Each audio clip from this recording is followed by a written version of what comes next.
नमस्कार दोस्तों, आज हम आपको एक अनोखी भूतिया कहानी सुनाने जा रहे हैं। रौनकपुर नाम के एक शहर में राजा रौनक सिंह का राज हुआ करता था। वो हमेशा अपनी प्रजा के हित में कार्य किया करते थे। वहाँ की प्रजा बहुत खुश रहती थी।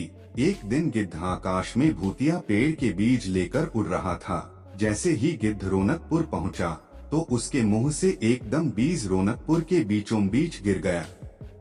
बीज भूतिया था, इसलिए अगले ही दिन वो पौधा बन गया। वहाँ के स्थानीय निवासियों ने जब पौधे को देखा तो हैरान रह गए, क्योंकि पौधे का रंग काला था। बाद में लोगों ने आपस में चर्चा की और यह समझा कि खेत में उगने वाला कोई घासपात या वनस्पति होगी।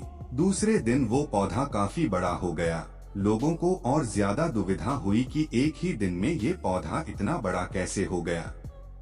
होते होते वो पौधा तीसरे दिन पेड़ बन गया। समय बिता और लोग भी तेजी से बढ़ने वाले पौधे के बारे में सोच सोचकर परेशान हो रहे थे।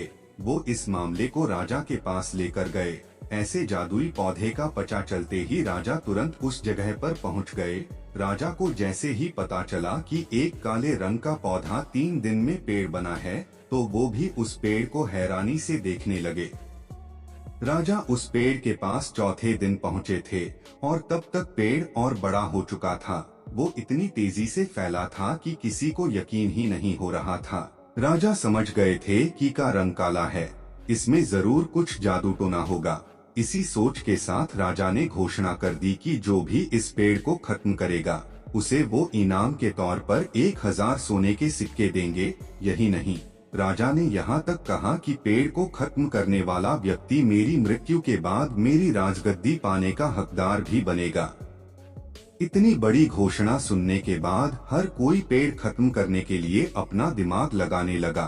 राजा के सारे चतुर मंत्रियों ने भी तरकीब लगाई, लेकिन पेड़ को कोई भी नष्ट नहीं कर पाया।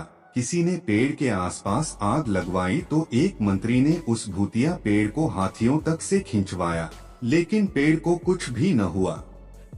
अब लोगों के मन में डर बैठ गया और उन्हें लगा कि पक्का यह ऐसा वैसा नहीं बल्कि भूतिया पेड़ है। तभी उस गांव के एक समझदार व्यक्ति को राजा की घोषणा का पता लगा। जानकारी मिलते ही वह अपने गुरु के पास भूतिया पेड़ से जुड़े रहस्य को जानने के लिए पहुंच गया।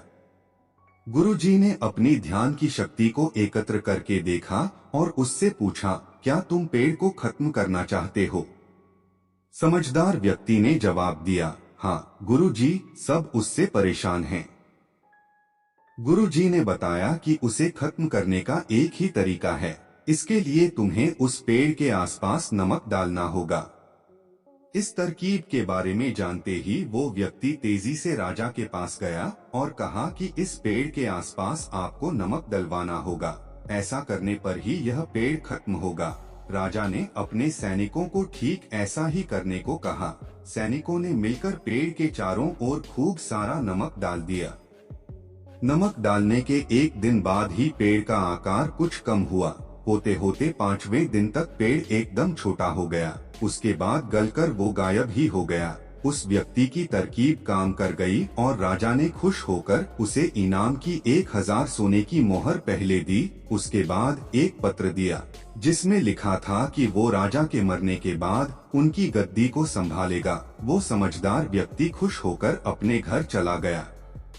कहानी से सीख, ऐसी कोई मुसीबत नहीं होती जिसका समाधान न किया जा सके। जरूरत है तो बस धैर्य और समझदारी की। दोस्तों, आज की कहानी आपको कैसी लगी कमेंट में जरूर लिखें। वीडियो पसंद आई है तो लाइक शेयर करें और चैनल को सब्सक्राइब करें। वीडियो देखने के लिए धन्यवाद।